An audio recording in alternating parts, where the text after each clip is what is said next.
Hello everybody, welcome back to another edition of Casey's Convoy. I hope everybody can hear me today. Last time I heard some people had difficulty with the audio portion of this, but anyway, I'm here in Georgia, out there. Hurricane Ian came through Florida, circling back to come into Georgia, and so we are going to drop this load about midnight tonight before Ian gets here tomorrow afternoon, ahead of his second wave. So I have onions. Took a load of onions out of Washington and all the way down here to Georgia. Getting close to my 30,000 miles. I should be about maybe 5,000 miles away. So a week and a half, 2 week stops. I should have my miles completed. I need to go by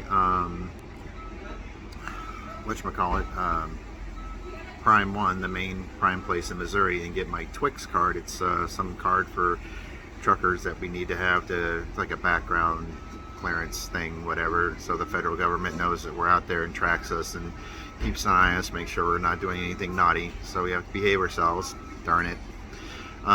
So yeah, going to be doing that. I have to have that done before I can upgrade, and I plan on being back in the Crescent City area maybe around the 17th-ish, 20th or so of October. So I'll keep you guys updated on that. So yeah, had some good loads, some nice long drives. I'm still don't like it when it's dark and I'm hitting downhill grades and curves. Whoever made curves with downhill grades, I do not like you, whoever that is.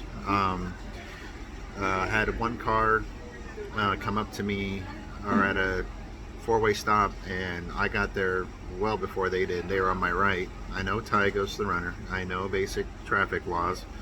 And before I could, as I was starting up, moving forward, he just jammed on right in front of me. I had to put on my brakes, made my trainer go like this, and as he was standing up in the back, he was like, whoa, and I'm like, hey, that stupid idiot right there freaking doesn't know basic traffic laws. I think this was in Wyoming or Montana. I don't remember where now. It was a few days ago.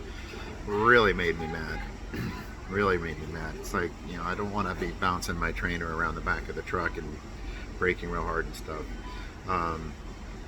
But most of the driving's been pretty good. No complaints. I had time to shower and shave my head today, so just sitting here waiting until about 9 o'clock because our appointment's at midnight. So I'm already in Georgia. I'm sitting down waiting. You may have seen pictures I posted on Facebook.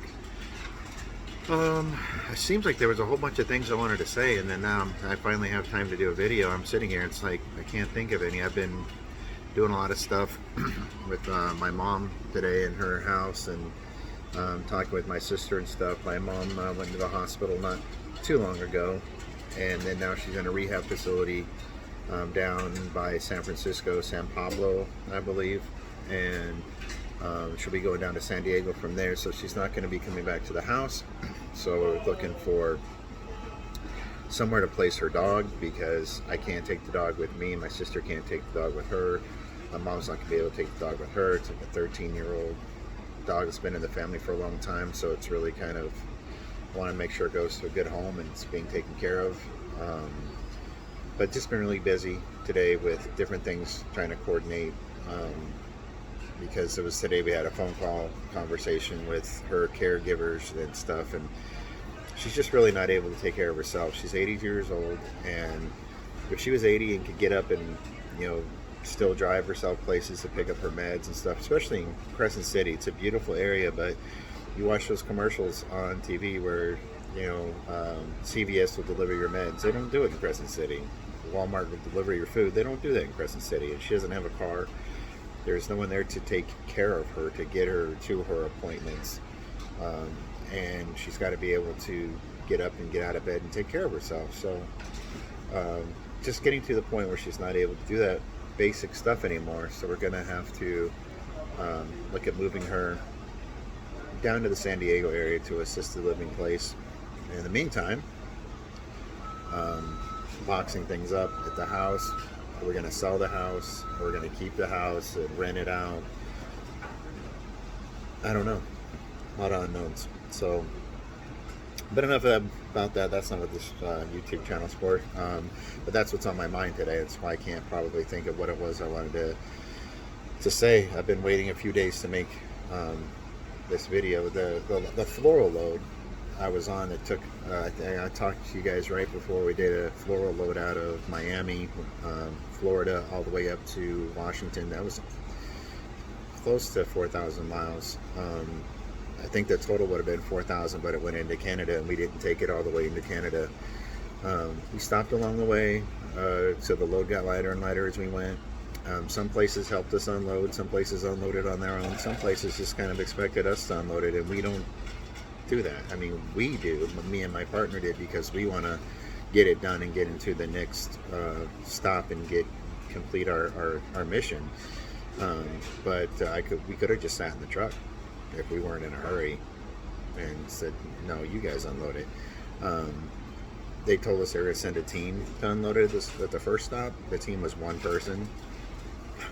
It's like, really? Come on, we're not going to let one person unload 261 whatever pieces of flowers. I mean, the boxes and stuff. So we helped them there. We helped, along. I think we had 8 stops, and I think maybe half, maybe 3 or 4 didn't have us help, or we didn't help, or it wasn't us by ourselves, because at least I want to say 4 of them we were doing it by ourselves. So but anyway, it's part of the job. It wasn't that horrible. I'm not complaining. I'm just sharing what happened. What I am complaining about is the one place where we did it ourselves, and there's like 8 or 9, 10 people walking around inside the facility. Hello, your flowers, not ours. At least offer to come help. That would have been nice. Even if we were just like, no, we got this. But no, they didn't even offer. So that made me angry. Because they're their flowers. They got all these people inside wandering, milling about, doing whatever they're doing. They could have unloaded their own flowers. So anyway, we would have helped. Don't get me wrong. We would have been right there. If they would have sent a couple people, you still would have stayed and helped. We wouldn't have just said, okay, it's all on you guys. So yeah, getting into those spots. A couple of those spots were tight spots. I don't know how. I mean, my trainer backed us in because it was.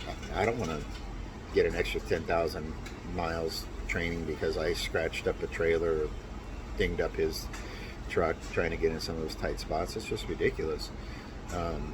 But when you've been doing this for a while, then you get that good and you can do it. But there were some really, really tight spots. A couple different ones. A couple were not so bad. One of them was fairly easy, actually. That's the one I did. But yeah, a couple of them pretty tight. So, but the flower run that was interesting. They usually have teams do that. So since I'm a team of me, I won't be looking at doing those a lot, and I'm not mad about it. It would have been nice to go into Canada, just to say you delivered something in Canada, but neither of us have our passports. Mine's been renewed, but I haven't got it back in the mail yet, so I don't have it on me. I'm hearing that if you take a load into Canada, you can take a load in, but you can't take a load out, or you can go up there empty and then bring a load out.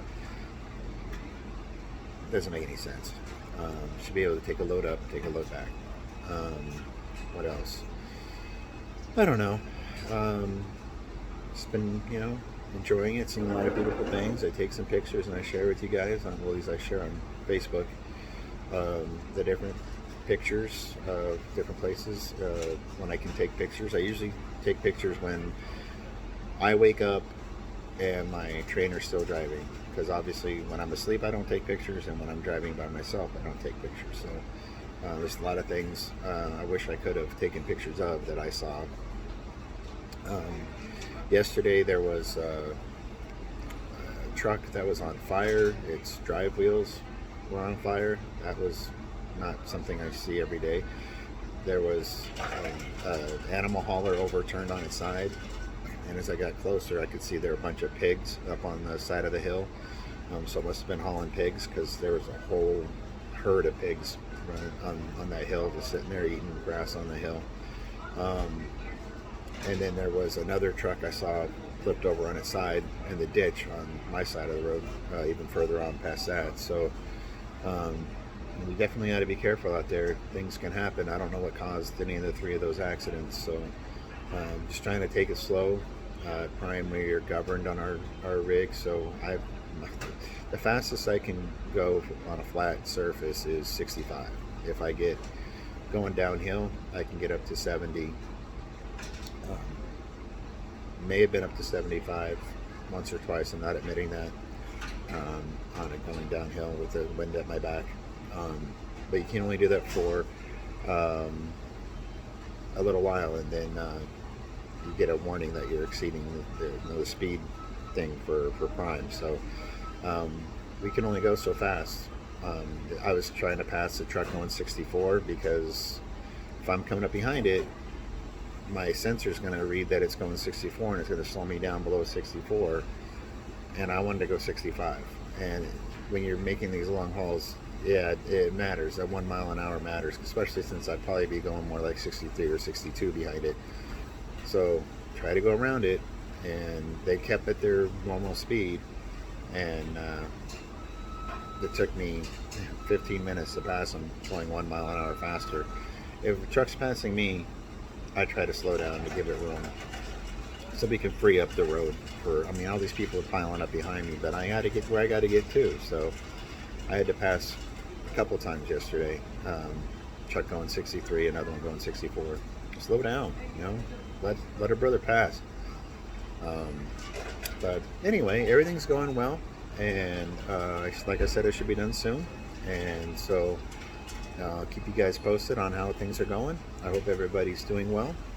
And if you have any questions or whatever, comment down below, let me know. I'll see what I can do to answer them. And I'm going to go ahead and get on with the rest of my day here before it turns to 9 o'clock tonight and we start rolling on out. So have a good day, everybody. As always, be good to each other. And I'll see you next time here on Casey's Convoy. All right, bye now.